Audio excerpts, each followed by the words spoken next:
நீங்கள் பார்த்துக் கொண்டிருப்பது உங்கள் விஜய். எப்படி எல்லாம் பணம் வாங்குறாங்க சார்? பணம் வந்து உங்கள்ட்ட கடன் கொடுக்குறாங்கல்ல, எப்படி கடன் கொடுக்குறாங்க? அதே கேட்கல எப்படி கேட்குறாங்க? ஆரம்பத்தில் வந்து கவர்ச்சிகரமாக பேசுகிறாங்க சார். ஆனால் கடைசியாக என்ன பண்ணுறாங்கன்னா ரொம்ப கொச்சைத்தனமான வார்த்தைகளை வந்து விட ஆரம்பிக்கிறாங்க. நீங்க வாங்கும் பொழுது வந்து உங்களுக்கு சாப்பிட்றதுக்காக தான் வாங்குறீங்க, நாங்களும் கொடுக்குறோம். நாங்க சந்தோஷமா கொடுக்குறோம், நீங்களும் சந்தோஷமா வாங்குறீங்க. பணம் கொடுக்கும் பொழுது எங்களை விட ஃபாஸ்ட்டாக நீங்கள் கொண்டாந்து கொடுக்கணும். அதுதான் வந்து 100% லீகலை.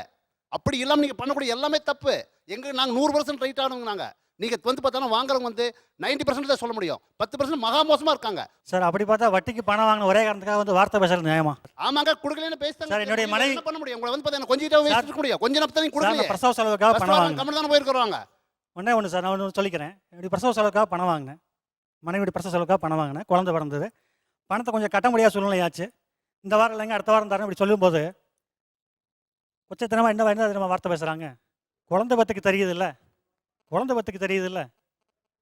ஒரு வாரம் பரவாயில்லைங்க, 2 வாரம் பரவாயில்லைங்க. தொடர்ந்து இதே மாதிரி ப்ராப்ளம் நீங்க பண்றவரா இருந்தா உங்களை என்ன சொல்லி நான் சொல்றது? அதுக்கு சொல்லுங்க, பதில் சொல்லுங்க. நீங்களே அதுக்காக இப்படி பேசலாமா என்ன? கொச்சத்தனமா இல்ல, ரொம்ப டிலே ஆயிட்டு இருந்தா நீங்க என்ன செய்வீங்க? எவ்வளவே டிலே ஆகட்டுங்க.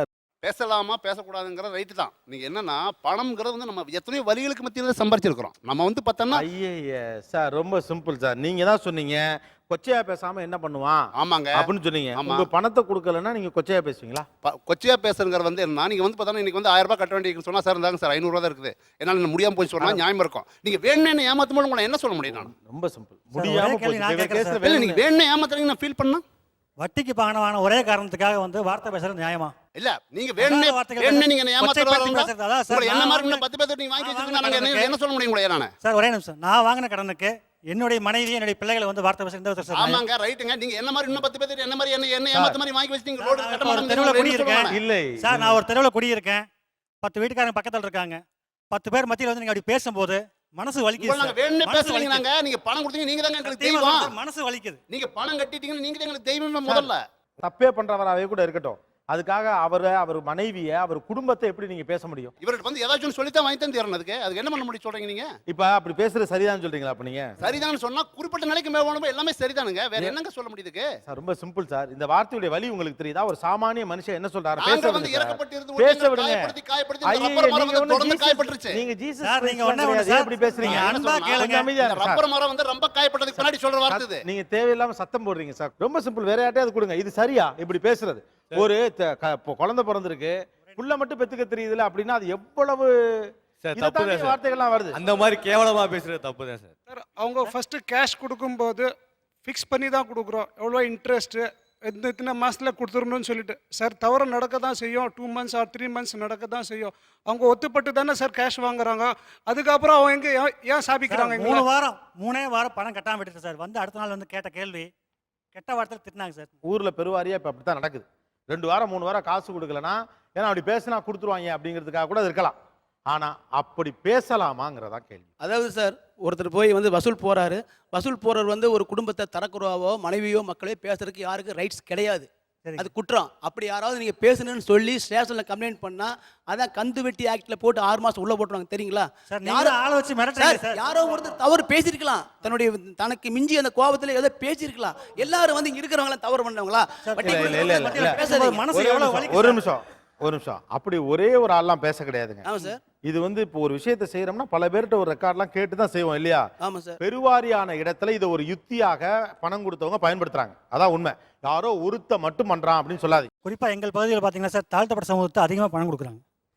தாழ்த்தப்பட்ட சமூகத்தை சார்ந்தவங்களுக்கு மட்டும் அதிகமாக பணம் கொடுக்குறாங்க சார் வட்டிக்கு.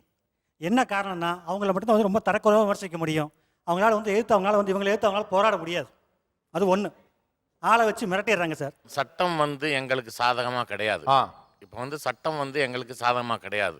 ஒருத்தர் வந்து சொந்த வீடு வச்சிருக்காரு. நான் வந்து அவர் வீட்டுக்கு இல்லை, நான் சொல்றது கொடுக்க வேண்டிய காசை கேட்டு நான் போறேன். முத விஷயம் இது சட்டப்படி இந்த பிசினஸ் செஞ்சா தான் சட்டம் அதுக்கு சாதகமாகவோ பாதகமாகவோ இருக்க முடியும். இது லீகல் பைண்டிங்க்கு கீழே வரல. ஆர்பிஐ ரூல் படி ஒண்ணு நீங்க வட்டி வாங்க கிடையாது இல்லையா? அப்படி இருக்கப்ப சட்டம் எங்களுக்கு சாதகமா இல்லைன்னு எப்படி பேச முடியும்? இது சட்டத்தால அங்கீகரிக்கப்பட்ட அடிப்படையிலே நடக்கல. இல்ல சார், ஒரு சின்ன விஷயம். அவங்க இப்ப சொன்னாரு, அவர் சார் சொன்னாரு என்னன்ட்டு வீட்டில் போய் சத்தம் போட்டு கேட்குறாங்கன்ட்டு. நான் ஒண்ணுமே கேட்கல. ஒரு நைட் போய் ஒருத்தர் வீட்டில், அப்பா எனக்கு கொடுத்த காசு கொடுத்தா தான் என்னால் மீட் அவுட் பண்ண முடியும், இப்போ நீ கொடுத்தா தான் போவேன் அப்படின்னு சொல்லி உட்காந்துக்கிறேன். அவன் அடுத்த வார்த்தை என்ன தெரியுமா? அவன் பேசுகிறான், என்ன நீ அடுத்து படுக்கிறதுக்கு பாய் கேப்பியா அப்படின்றான் கேள்வி. அப்போ என்ன ஆட்டோமேட்டிக்காக அவனை வந்து என்னை வந்து சட்டத்தில் சிக்க வைக்கிறான். சரி ஓகே, நான் இப்போ உங்களை அவங்க மாட்டி விடுறாங்க நீங்க சொல்றீங்க. ஆ. இப்போ நான் உங்ககிட்ட வரேன், நீங்க இப்போ கோயம்பேட்டில் பிசினஸ் பண்றதா சொல்றீங்க. கண்டிப்பாக. இப்போ இங்க வந்து கோயம்பேட்டுக்குள்ள இப்போ பணம் கொடுத்து வாங்குறதுல பணம் வாங்க நீங்க என்ன ட்ரிக்கை ஃபாலோ பண்றீங்க? சார் முதல்ல திட்டி வாங்கக்கூடிய சூழ்நிலைகள் எல்லாம் இருந்தது. சரி. இப்போ வந்து அந்த சூழ்நிலைகள் இல்லை. இப்போ டேய் கடையை அடுத்த நாள் கடையை தூக்கிட வேண்டாம்னா அடுத்த நிமிஷம் ஸ்டேஷனுக்கு போயிடுறான். அதனால அந்த வார்த்தைகளே யூஸ் பண்ண முடியல. நீங்க எப்படி பணம் வசூல் பண்றீங்க, அதுக்கு என்ன மெத்தடாலஜி வச்சிருக்கீங்கன்னு கேட்க. அதைத்தான் சார் இன்னைக்கு முந்தி மாதிரி எல்லாம் இப்போ கிடையாது. முந்தி மாதிரினா அப்போ முந்தி என்ன முந்தி பண்ணியிருக்காங்க. என்ன பண்ணுவீங்க? தூக்கி போய் வச்சு வசூல் பண்ணியிருக்காங்க, கடையை க்ளோஸ் பண்ணி வசூல் பண்ணியிருக்காங்க, என்னென்னமோ பண்ணியிருக்காங்க. அப்பத்தி சூழ்நிலை இப்போ கிடையாது. பட் ஃபண்டமெண்டலாக ஒரு சிக்கல் இருக்குங்க. பெருவாரியான இடங்களில் மிரட்டல்ல அல்லது அவச்சொல் சொல்லி அல்லது அதாவது அவங்க மானக்கேடாக ஃபீல் பண்ணுவாங்க, அது மாதிரி ஃபீல் பண்ணுற மாதிரியான வார்த்தைகளை பயன்படுத்தி இல்லாட்டி அடித்து பணத்தை வாங்குறது அப்படிங்கிறது தான் பரவலாக நடக்கக்கூடிய விஷயம். இது நடந்துக்கிட்டு இருக்கு, அது நீங்கள் மறுக்க முடியாது இல்லையா? இல்லை சார், இப்பத்தி சூழ்நிலைகள் அப்படி இல்லை. இப்போ நடக்கிறதே இல்லைங்க சார், இப்போ நடக்கிறதே கிடையாது.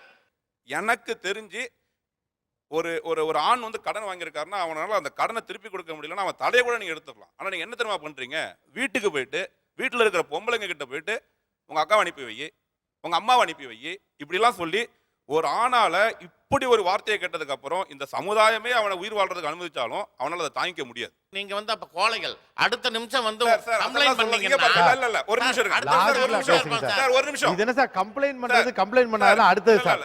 சார் நீங்க மைக்க வச்சுங்க. அந்த மாதிரி சூழ்நிலையே இப்ப இல்லைங்க சார். அந்த மாதிரி ஒரு சூழ்நிலையே இல்ல, யாருமே சொல்ல மாட்டாங்க. கோழைகள் அப்படி சார், கோழைகள் அப்படின்லாம் நீங்க வந்து கோழைகள் அப்படின்லாம் நீங்க முடிவு பண்ணிட முடியாது. சமீபத்தில் 2013 வந்து கிரைம் பிரான்ச் ரிப்போர்ட்ல இருந்து ஒரு அறிக்கை தாக்கல் பண்ணியிருக்காங்க. 2012 இந்தியாவில் வந்து தற்கொலை பண்ணவங்க 1,35,000 பேர். இதில் தமிழ்நாட்டில் தான் ஃபர்ஸ்ட் அதிகபட்சமாக நடந்திருக்கு. அதுலேயே கூட நீங்கள் பார்த்தீங்கன்னா 2 கேட்டகரிஸாக டிவைட் பண்ணுறாங்க, ஃபினான்ஸ் ஃபேக்டர், நான் ஃபினான்ஸ் ஃபேக்டர். இந்த ஃபினான்ஸ் ஃபேக்டரில் சூசைட் பண்ணவன் 80%. அதுலேயும் இன்னும் கீழே போகிறாங்க. இதில் மேல் எத்தனை பேர் சூசைட் பண்ணியிருக்காங்க, ஃபீமேல் எத்தனை பேர் சூசைட் பண்ணியிருக்காங்க, அதில் மேல் தான் ரொம்ப அதிகமாக பண்ணியிருக்காங்க. இது எல்லாத்தோடைய காரணத்தை எடுத்து பார்த்தீங்கன்னா அவங்களுடைய ஃபினான்ஷியல் ஃபேக்டரில் நீங்கள் கொடுத்த டிஸ்டர்பன்ஸால் மட்டும்தான் அவனுடைய அந்த முடிவுக்கு அவன் போயிருக்க முடியும். அவன் சூசைடு பண்ணுறதுக்கு வேற எந்த காரணமும் இருந்திருக்க முடியாது.